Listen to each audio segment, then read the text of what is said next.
Greetings, my fine fellow kangaroo-faced dogs. Inside metal fursuits is I, a ghost. And I'm here to talk to you today about Giving Up the Ghost, Part 1 of The Fortunes of War by Bryan Young. Yes, Bryan's back on the channel once more. And once more, he's bringing in another goodie. This one indeed, if you couldn't tell by the joke at the beginning, is about the Kellhounds. More specifically, the Wolfhound under Hank Mallory. But not for long. For you see, this is set during the Dark Ages. Yes, those dark times when the wolves, or the Jade Falcons came in and said, we don't want you to exist anymore because you annoyed us because they were being led by a crazy woman, and tried to delete the Kellhounds. So after everything that happened at Ark Royal, they sent out to any other units that were out and about, like the Wolfhounds, for example, who were doing jobs out and about and chilling on Galatea, to go to ground. And or don't call yourself Kellhounds, because the Falcons might come to mega murder, uber death, destroy, kill you, and then all the grass you stood upon. So now they have to, basically on the flash after a job, like, completely remake their own unit. New uniforms, new logo, new paint schemes, just everything.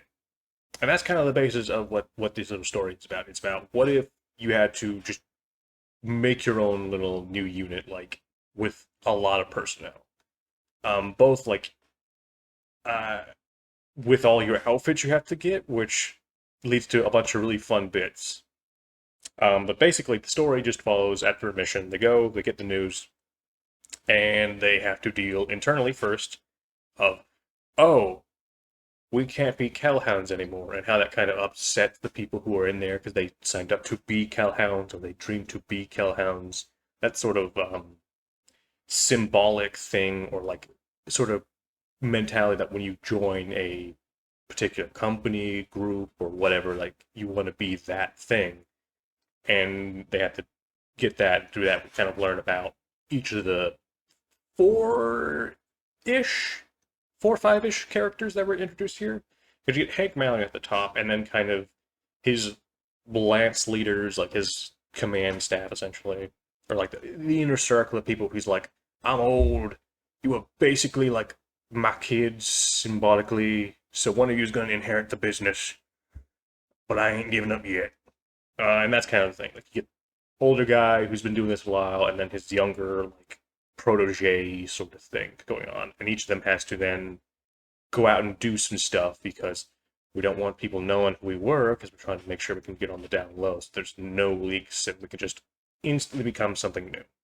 Which leads to a bunch of fun little stories after we get the sort of characterful introduction in various ways. And then, like, each of those essentially is like a fun little story that you could possibly see or we would need. Like, there's a deal for like ammunition, whatnot, how to deal with the nonsense of like negotiating a contract.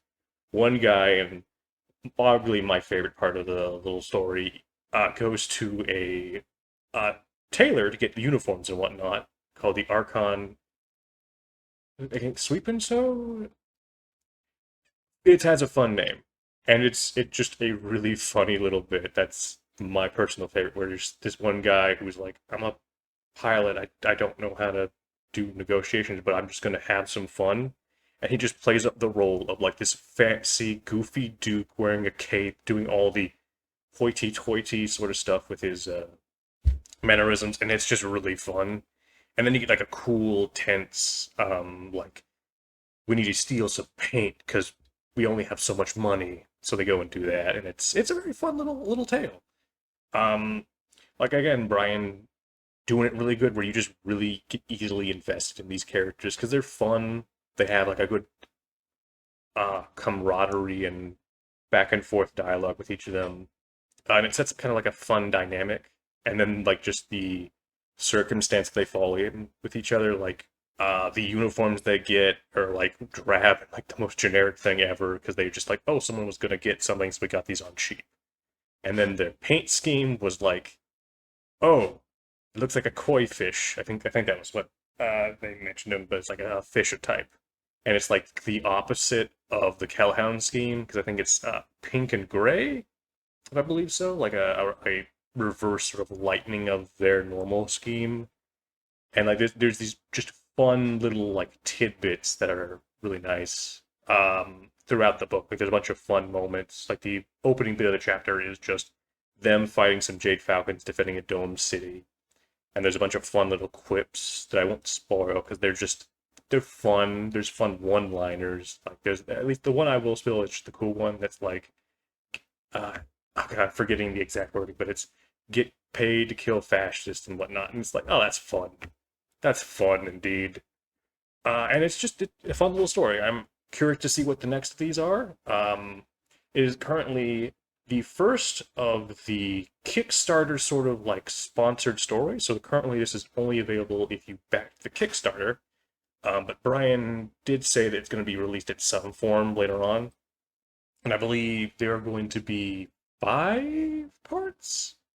5 parts, because on the Kickstarter, I believe it said it was 5 parts. Like each point got where each pledge after a certain like backing point got another part added to the story. And I believe it was 5. Don't quote me on that, but I believe it was 5 little parts of stories, which I'm looking forward to because he's good. Bryan Young is generally like a go-to author net for me now, just because everything he's written has been great. Just primo, like must read kind of author. I always like if I was to recommend somebody's books just off the author alone, Bryan would be one of them along Stackpool, and Robert Chahara. Or those are the ones I've read so far that I really like all the work of just consistently. But yeah, Giving Up the Ghost is a really good start to what will hopefully be a fun little series that whenever it comes out, people can check out. If you have the Kickstarter already dropped in, you can go in and read this right now, or maybe you already read it. But yeah, definitely a fun little tale, like just a fun little thing of pop for you to go in and read. Um, and then like just all kinds of stuff. Definitely a fun read. That's what I would say. If you want something fun and light, definitely pick this up. Oh yeah. Thank you once more for listening to me. This one's a bit shorter because I've been having a bit of trouble getting time to do other things besides artwork because I need money to live and I can't get a normal job to space things out. Oh boy. Oh boy, last month was a bit hectic. But yeah, I'm going to be trying to make a couple of these shorter little videos for people to check out and listen in, and then hopefully build up a backlog for while I try to read the longer books. But yeah, Giving Up the Ghost was a good little tale. Another fun one from Bryan Young. And then I hope this it was a good little like, oh hey, recommendation to go read this or pick it up when it's out. But yeah, it's a fun little tale. If you enjoyed my melodious word, my good wordplay, my speakages, if you do, definitely check out and subscribe to the channel, or like go to my Twitters where you can see me paint miniatures and maybe post artwork if it's not like erotic nonsense, because that's not where that goes. That goes to different places. But yeah, hopefully you enjoyed this, and then if you really liked it or would like to see more, or maybe get to see some of those short story talky talk videos, you can go to my Patreon, where you can either see cool artwork when I get it before it comes out, if that draw anything, or support making these videos, like my 2 other glorious patrons who have the ultimate power of coolness with them. You too could have the ultimate power of coolness. But yeah, thank you all for watching, and I hope to see you all in the next one. Oh, before I forget, put down what is some of your favorite Kellhound stories down below. What sort of tales that you like to read, what sort of tales you would love to see more, and generally just what sort of Kellhoundsy things you like. Or whether or not you personally think the new Kellhounds logo is better than the old kangaroo one. I like them both, personally. I can see the appeal of both.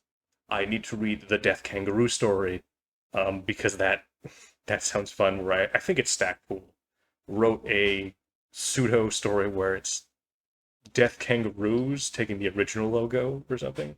I don't know the exact context. I haven't looked it up too much, but it sounds fun where they're just having some fun. But yeah, thank you all so much for watching, and I bid you adieu. Oh yeah, also there's gay people in this one. Happy Pride Month, y'all. Go check out the BattleTech Pride anthology that people put together because it's cool. It has a foreword by Bryan as well. I need to read that. Alright, y'all have a good one. This is the final extra thing before I actually end the video because I keep forgetting to put things in things. But yes, go watch the thing and read the thing. But mostly read the thing because that's what I'm recommending because books are awesome.